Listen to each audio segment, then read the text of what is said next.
back with another video. Talk about it, going for a throttle, fuck a second thought about it. I'm choosing to be great, just know I'm pushing all the stakes. One take, these niggas couldn't knock me off the skates. Y'all already know. Technically y'all know, because I never did a video like this. So, we got some new, and I'm really excited, because Instagram be getting to taste of my little cooking. But now y'all got the deep version. We going deep. We going deep. We going deep. For y'all, we is cooking. We cooking together. This our first time cooking together. How you feel? What's the saying? What did we say? First day, kind of nervous. Ooh! I'm cooking for y'all though. So what we're gonna be making is some salmon, because you know your girl loves some good salmon. Okay, let me do a thumbnail. Okay.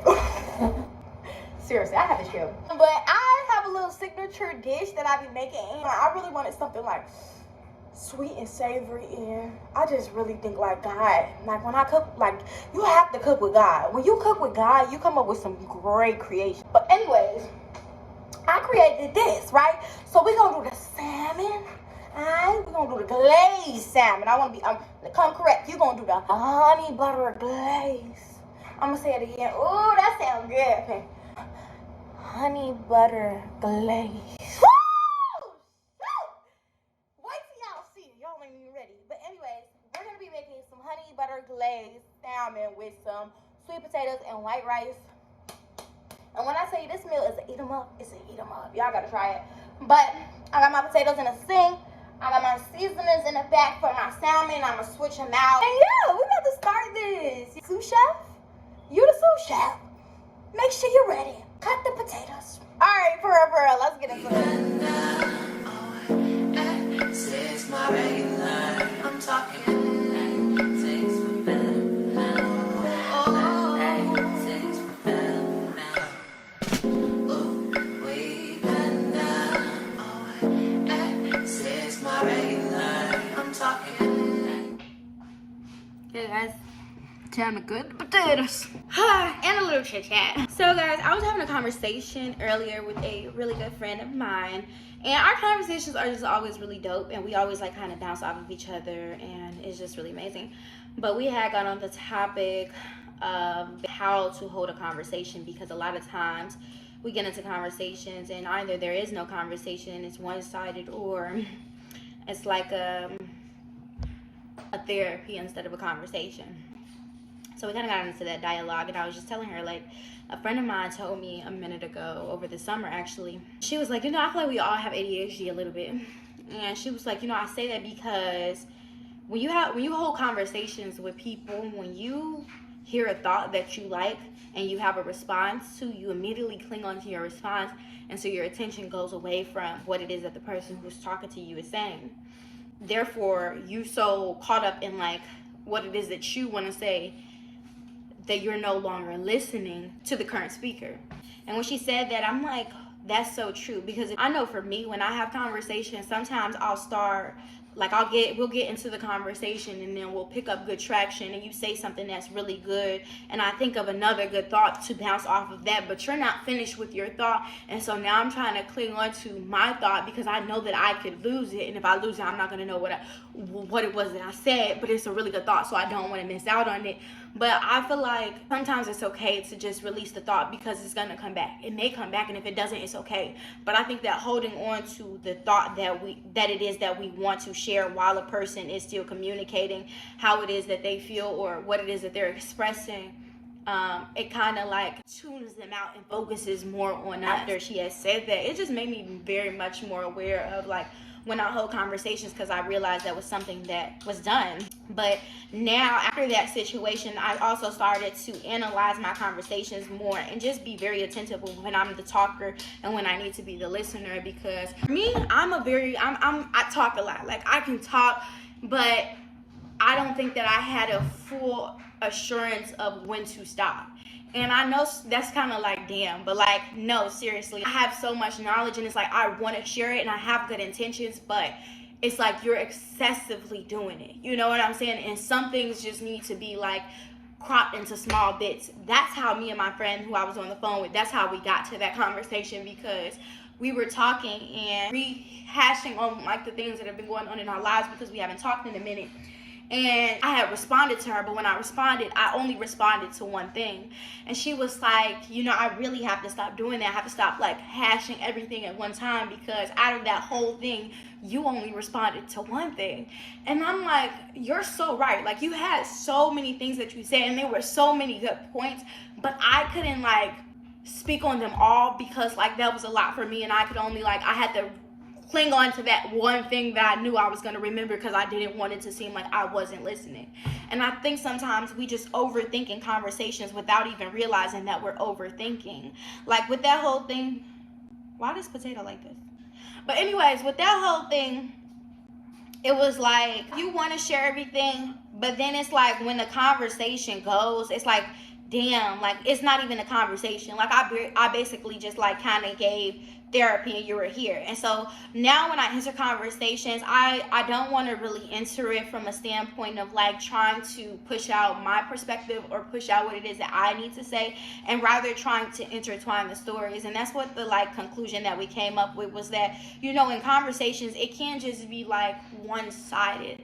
So that was another thing that I realized after I had the conversation with my friend who said the thing about we all have ADHD. And it was that in conversations sometimes it's like a venting session. So you go, I go, you go, I go. And it's not really a conversation. It's just us basically expressing our sides of the story. So like sometimes in conversations, you'll be talking to somebody, you'll be expressing how a situation made you feel, and they'll go back off of that with the example of how a situation similar to that made them feel. But the conversation was never about them. And so it's like how people want to connect to you, but our connection is always ourselves. And so I think that we have to make a balance point between connecting with people but not overly tying ourselves to the topic, because then we get so hitched onto us, and although it connects to the situation that we're talking about, you just only alienated yourself in this situation to speak on your situation, to connect it.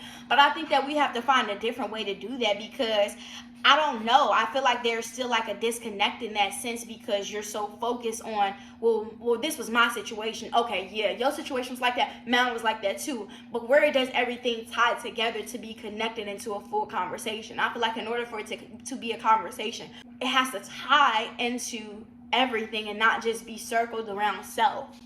I don't know if I'm tripping out, but that's how I analyze it. Like I feel like that happens a lot of times in conversations, and I encounter it all the time because I've done it a lot. I've done it because we can only speak from our own experience. And that's what my friend said. She said that she needs to start using more I terms instead of using like large terms like us or we, including everybody else.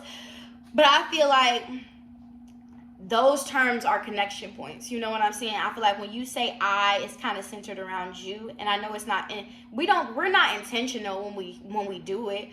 It's not an intentional placement on ourselves. It's just the connection point that we know, because we only know our own experience. But my question would be for us all, what is that connection? How do you really make a connection in the conversation without always tying everything back to yourself? I have to think about that. We have to think. That's the question, y'all. That's the question. How do we have conversations without always tying ourselves within the answers? Or can you have a conversation without... You can tie yourself in the conversation. It's about the balance of it. Everything is about balance, right? This is a good chat. We're going to start cooking.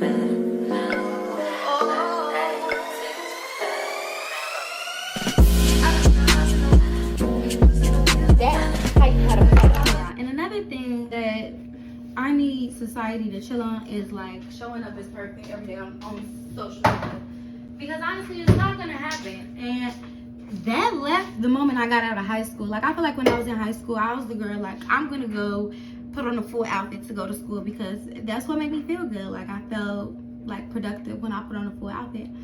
Let me put my phone on the charger before it died. But yeah, I'm the one that would do all of that just to go to school. I wasn't doing makeup at the time, but I was putting on full fits just so I could go to school. And I felt like that kept me like really productive because I felt cute. So like, of course I'm gonna do my work. Like, I don't know, it just goes with it connects. Like it was just like once I got out of high school and college came, like college, we went to college during COVID, so I wasn't really tripping on that. But I feel like on social media, you have to show up a certain way. Like I feel like Instagram, stuff like this is a place for your persona. You know what I'm saying? Like for you to show up as your alter ego. So like for me, I show up on Instagram as Fashchey. But sometimes Fashchey wants to show up on Instagram as me. And I feel like Instagram doesn't really have that balance anymore because everyone's so caught up in trying to be perfect and trying to like make it fit for everybody else instead of just doing what they want to do. And that's why I really love TikTok, because I feel like TikTok is going to allow you with your people.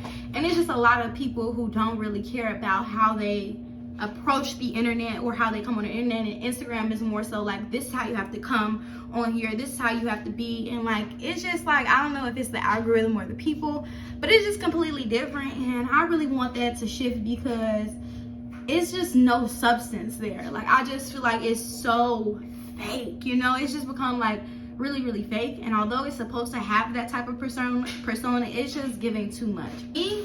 I said this on my TikTok, I believe, but I just feel like I should be able to show up however it is that I want to show up and not be judged for that. Like I feel like society makes people feel bad about how it is that they show up, when in reality it's none of your business how I show up. It's your business about how you show up. And so like me coming on the internet with my bonnet, that's one of my things. Like if my hair not done, babes, I promise you rather take this bonnet than what's underneath it. So it's just like, how are you gonna judge me for showing up how it is that I want to show up? I don't like that. I wish Instagram would go back to being a conversational topic. I wish people would use reels in the way that they should be used, and just like really hold space for growth. Like I feel like everybody wants evolution, everybody wants growth, everybody wants to see a change, but nobody really wants to do it. And if I have to be the person to really step in that light and say like, I really don't give a fuck how I come on here, this is what I want to talk about, do you want to join me in the conversation? That's what I'm gonna do, because it's just like, who's gonna do it? We're getting older, and it's just like, where's the substance? Are we gonna have real conversations? Are we gonna talk about real things? Are we going to help each other evolve? Are we going to evaluate our own shit so that we can point it out to other people through ourselves? Like it's just little things like that that I really want to do, and I don't want to just be posting for no reason. I just feel like if I'm gonna post, yes, I can be a bad bitch time to time, and I can show y'all like what I can really do, because let's not ever forget it, I'm still that girl and will forever be that girl. Okay, it's always there, but it's just having substance with being that girl. I feel like if you're gonna be that girl, you better have some substance behind it, because if you're coming with nothing, you're not that girl. Sorry to tell you. But yeah, I miss that. Like I really just want us to show up as ourselves. Like you have to put on a fucking full face beat to get what 100 likes, and then you be so fucking upset because it's like, is it the algorithm or is it my followers? Like it just takes too much. And I think the biggest thing with social media is that whether anyone wants to accept the fact of reality or not, you go on social media to be glorified, to feel seen, to get the attention that you're looking for. Like that's all social media is, and that's why we go on there, because we do want connections, we do want to be around people, we do want our voice heard.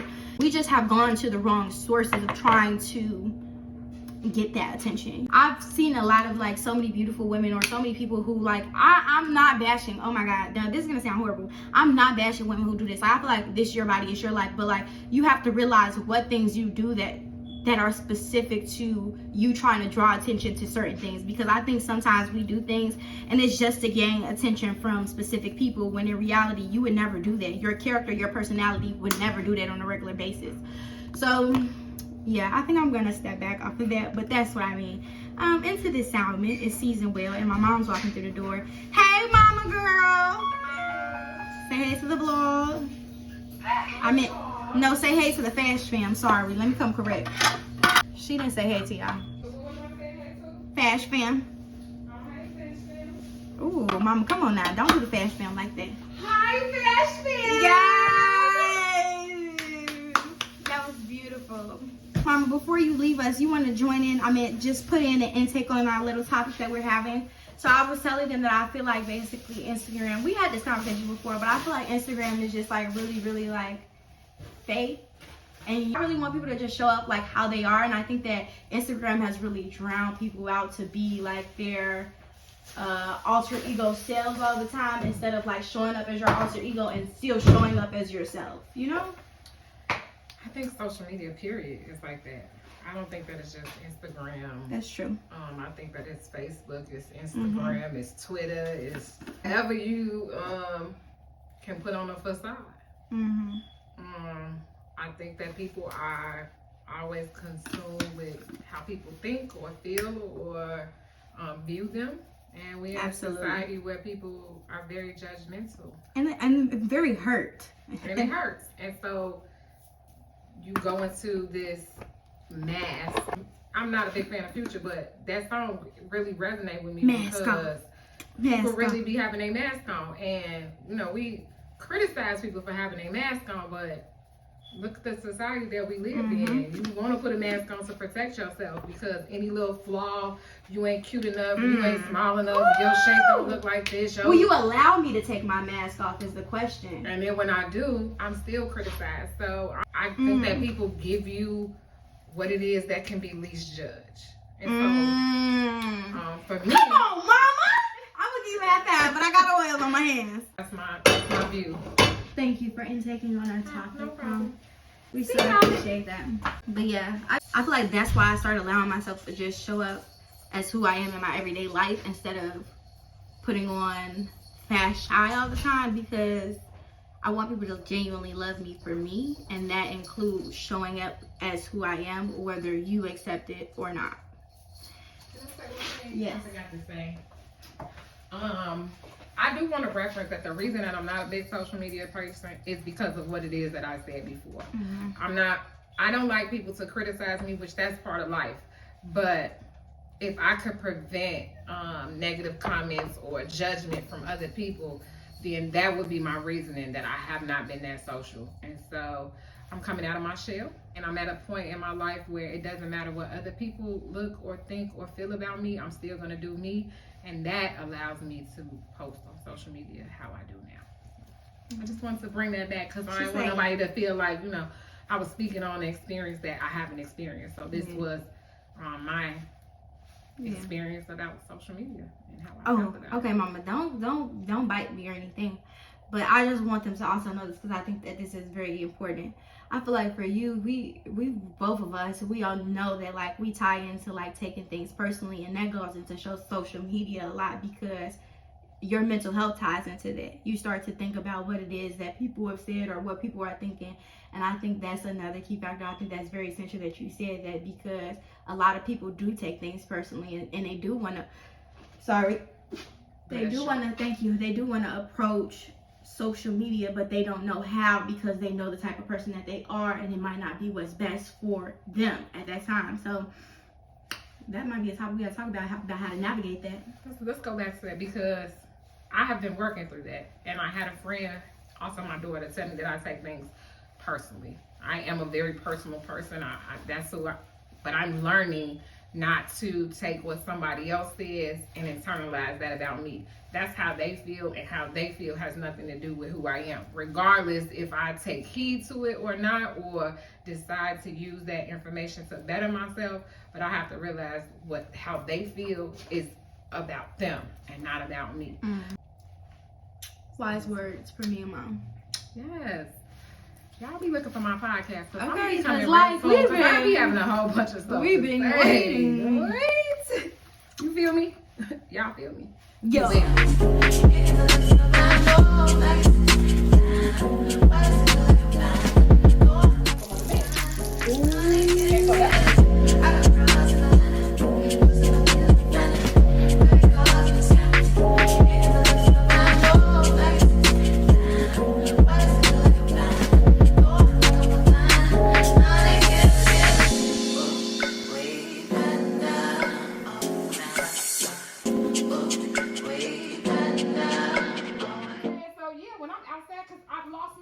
Or I have some really good ideas in my notes that I may not want people to steal.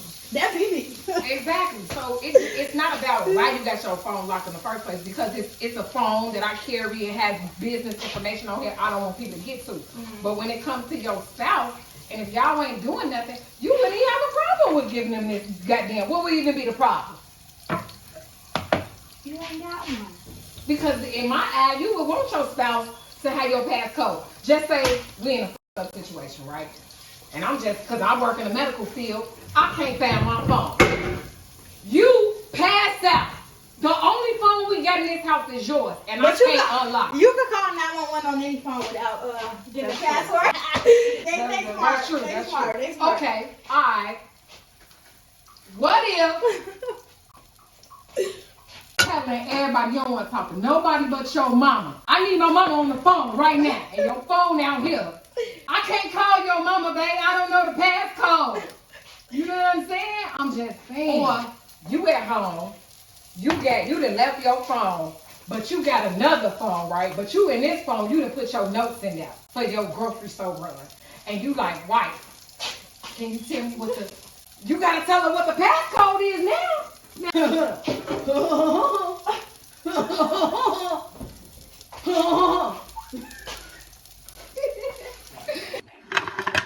Me and my mama like our salmon a little crispy. Little crisp. Little crisp on it. Salmon hitting on something different. That seasoning. Let me put that glaze on that. Hold on. Watch this. This is the glaze. I threw some minced garlic in there. I ain't play out of that. Come on, glaze. And then you say this for your topping. Y'all gonna see. Y'all gonna see. Period.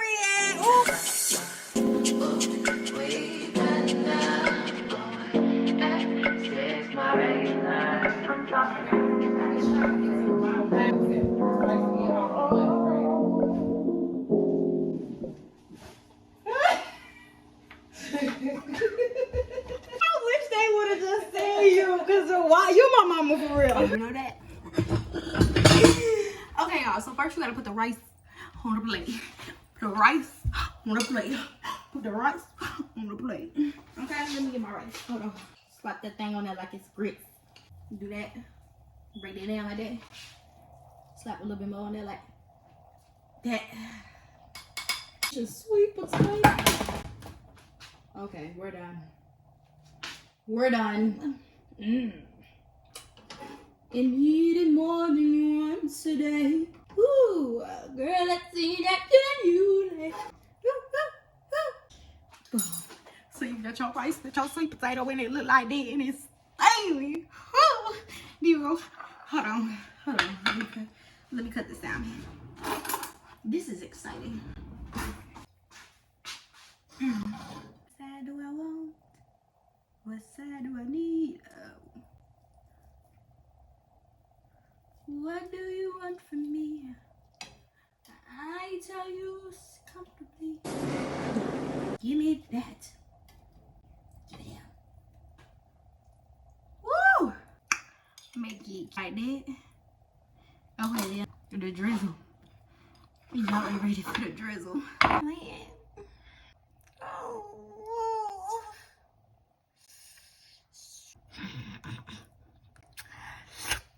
Yeah. That smells so good. Like I'm with the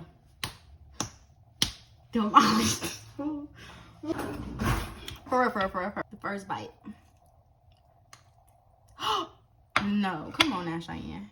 Thank you, God, for this food. Thank you for cooking this meal with me. Thank you for using your precision and for allowing me to eat it. In Jesus' name I pray. Amen.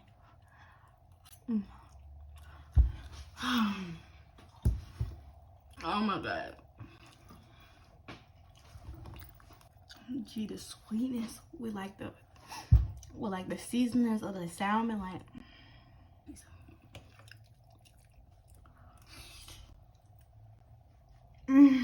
woo! That about do it. That about do it. All right, y'all. We're gonna wrap up this video. Thanks for cooking with Chey.